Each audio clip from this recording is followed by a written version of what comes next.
Okay mga boss, power on nga natin uli. Yan, power on.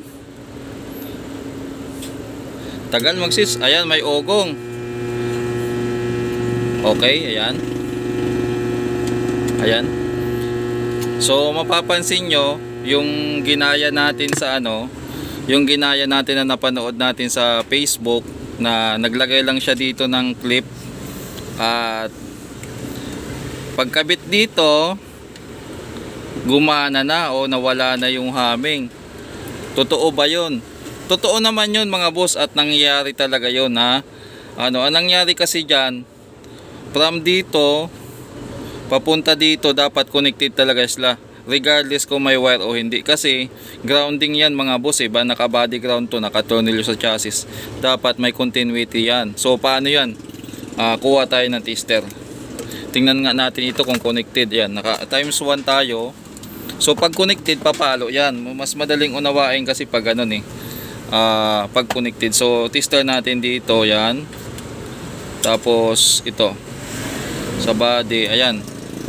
So kita nyo connected siya. So check natin yung wire na ginamit natin. Baka naman yung wire na ginamit natin ay falsifikado.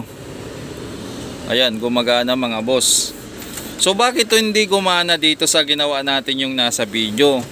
Walang masama doon sa video. Ang problema lang doon sa video na napanood natin, parang pinapalabas na masama yung technician, na bakit daw hindi sinasabi na yun lang pala ang problema sa maogong. Parang sekreto daw na ayaw malaman ng customer, sekreto ng technician na hindi sinasabi sa customer.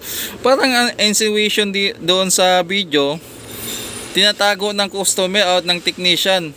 So hindi po lahat ng ugong sa amplifier ay yun ang solusyon. Ngayon, kung casual viewers kayo o kukunti lang yung kaalaman nyo, pwede kayong maniwala. Para sa akin yung video na yun ay tahasan kong sasabi, for the views lang talaga yun. O maraming maniniwala doon, pero kung medyo may alam ka sa electronics at nakakaintindi ka, malamang sa malamang i-tick up mo yun na parang isa lang sa mga posibleng sira. Pero hindi po lahat ng may ugong na amplifier, magkiklip ka ng alligator clip dyan, tapos na ang solusyon. Hindi po lahat. Linawin natin po, ang ginagawa natin dito ay for education purpose, para mas malinaw. Hindi po effective yun na ganun lahat ang solusyon. Pinakita natin dito sa video, nagginaya natin yung ginawa niya, ginanya natin. Hindi pa rin natanggal yung ugong kasi hindi po yan sekreto. Hindi po yan sekreto, troubleshooting yan. Pwede mo namang gawin yan na hindi mo na kailangan jumperan. Ang problema po nun, yung grounding dito na galing sa mainboard naglo-loss o kaya nawala, loss connection o kung ano nangyari, yun dapat ang solusyonan, hindi lang i-jumper dyan. So yun ay isang paraan lang para malaman mo kung ano yung nagiging problema ng amplifier kaya maugong. Pero hindi lahat ng amplifier, ulit tayo, hindi lahat ng amplifier na maugong, yun na yun at yun na yun lang ang solusyon. Marami pong klase kung bakit may humming yung amplifier.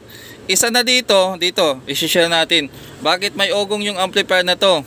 Ang problema nito, kaya kung bakit siya may ugong, bloated yung capacitor.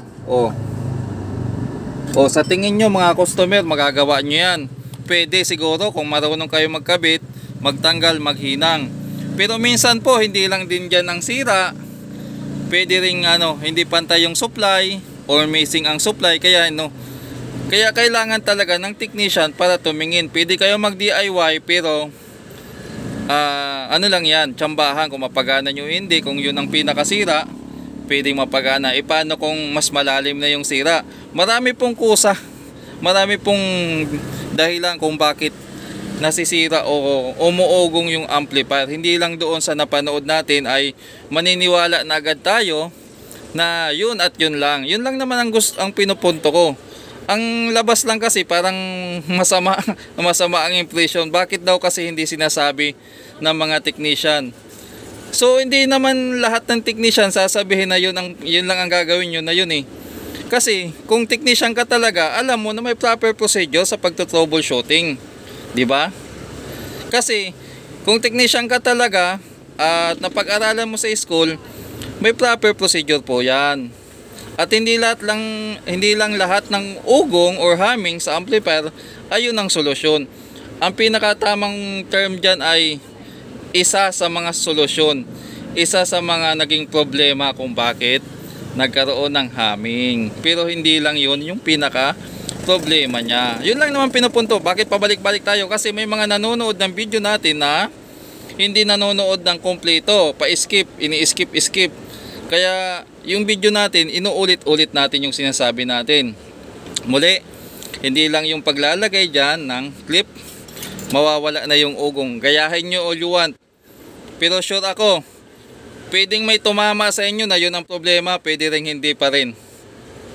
Yun lang. Ang punto lang naman dito, hindi yun yung absolute solution sa amplifier na may ugong. Yun lang naman ang punto natin.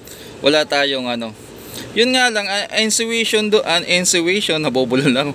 Yun nga lang, parang ang pahiwatig doon sa video, parang nagmukhang masama. Sa pananaw ko lang so hindi ko lang alam.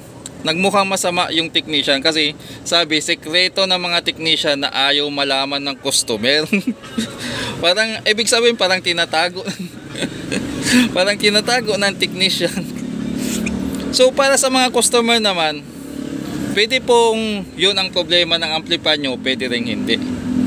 Ngayon, kung gusto nyong gawin yun, try nyo. Kung gumana, di okay.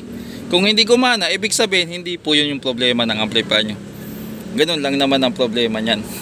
Dito naman sa ginagawa natin, kaya pinakita ko ng ganun, sabi ko, napakagandang opportunity to para ipaalam sa mga viewers ko na baka viewers din doon na hindi po lahat ng sira ay ganun. Yun lang naman ang pinupunto natin dito. Wala tayong atake doon sa vlogger. Wala tayong, so doon tayo sa topic yung pinag-uusapan natin. Kasi parang ang labas lang doon, lahat ng, hindi naman niya sinabi na lahat ng ugong ay ganon, pero yung ibang viewers pwedeng mag-isip na lahat ng ugong ganon ang solusyon. So yun lang naman ang nilinaw natin, na besides doon sa ganong problema ay pwede pang may ibang sira. Hindi siya absolute na yun lang talaga. Kapag may humming ang amplifier mo, yun lang talaga yung sira. Yun lang naman ang pinupunto natin dito, mga boss. Kaya pinakita natin dito, ginaya natin yung ginawa niya, nag-jumper dito, hindi gumana kasi iba yung sira. Yun lang naman ang pinupunto natin dito. Totoo yun, yung video na pwede ka mag-jumper dito, mawawala yung humming kapag yun ang sira.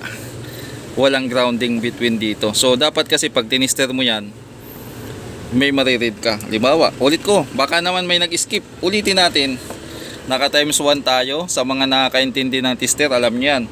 Pag pinagdikit mo kasi yung ibig sabihin may contact, papalo siya. Ayan. So tester natin yung body. Tapos ayan. So ito siya, good ang grounding niya.